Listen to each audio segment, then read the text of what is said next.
نن ورته مارشالي غواړي، پرون یې خلک وژلي. دوستم د پارلمان په وړاندې آیا ولسي جرګه به دوستم ته مارشالي ومني؟ که دوستم مارشالي واخلي څه به وشي او مارشال څوک کیدی شي؟ دا او نور ډیر څه په دغه ویډیو کې وګورئ او مینه ټي وي چینل هم سبسکرایب کړئ. نن یې جهادي رهبر ګڼې، پرون یې خلک وژړي. له سلو زیاتو وکیلانو دوستم ته د مارشالۍ رتبې ورکړې سره سخت مخالفت وکړ. د ولسي جرګې له سلو زیاتو غړو نن په عمومي غونډه کې ویلي چې جنرال عبدالرشید دوستم د مارشالۍ رتبې وړ نه دی او حکومت باید په خپله پریکړه له سره کتنه وکړي. یا د غړو دوستم ته د مارشالۍ رتبې ورکړې مخالفت په خاطر نن 100 لاسلیکونه هم راټول کړي دي او زیاته کړې یې ده چې فشار راوړي ترڅو حکومت له خپلې پریکړې بیرته راوګرځي. د وکیلانو په خبره دوستم د بشري حقونو په خو لاندې کوونکی دی او د افغانستان په ټولو داخلي جګړو کې چې ملکیان قربانیان دي ښکیل دی. د هغوی په وینا جنرال دوستم د ملکیانو په وژنه کې لاس لري او اوسنیو شرایطو کې د مارشالۍ رتبې وړ نه دی. وکیلانو دا هم ویلي که دوستم ته د مارشالۍ رتبه ورکړل شي د تیرو 100 کلونو لاسته راوړنې به له پښتنو سره مخ او د امنیتي ځواکونو قربانیو ته به سپکاوی وشي. داسې راپورونه هم خپاره شوي چې د ولسمشر غني او پخواني اجرایه رئیس ډاکټر عبدالله ترمنځ د سیاسي توافق په نتیجه کې حکومت دوستم ته د مارشالۍ رتبه ورکوي.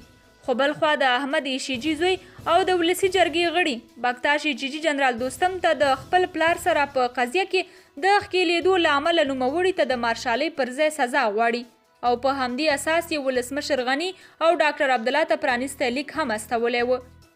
په ورته وخت کې ګڼ دوستان دا پوښتنه لري چې مارشال څوک دی؟ مارشال هغه څوک دی چې د یو ملت په ګټه یې یوه برخلیک ټاکونکې بهرنۍ جګړه رهبري کړي او ګټلې وي. هغه چې دغه بهرنۍ جګړه د بهرني یرغل او اشغال پر وړاندې د یو آزاد او ژوندي ملت د دریځ په موخه رامنځته شوي وي. مارشال باید په دغسې جګړه کې ملي ژمنتیا ولري، ټول منلی شخصیت ولري، د جګړې هنر او یو ځواکمن ستراتیژیست وي. مارشال یعنې د فکرونو جوړونکی، د جګړې د لومړۍ کرښې قومندان، ریښتونی ملي مبارز او په ټوله کې د یو ملت سیاسي ازادۍ او ملي وجود ته متحد او د بهرني یرغل او اشغال پر وړاندې د ملي دریځ اصلي او پریکړه کوونکی طرف وي. پر همدې بنسټ مارشال او مارشالي یو سیاسي امتیاز نه بلکې یو ملي ویاړ، مسؤلیت او امتیاز دی چې ملتونه یې د خپلو دولتونو له لوري خپلو واقعي اتلانو او د ملي نوامسو ساتونکو ته ورکوي. خو که څوک د پورته یادو شوو اوصافو برعکس یو چاته دا ستر اعزاز ورکوي دا نو بیا خیانت مطلق دی او د دغسې اعزازونو عاملان او ورکوونکي لکه ولسمشر غني او نور به خدای ونه بخي د ملت په نزد به منفور وي او د تاریخ پر وړاندې به مختورې او سرټیټی وي. ګرانو لیدونکو، تاسې د ولسي جرګې د غړو د پورته دریځ او څرګندونو په اړه څه نظر لرئ؟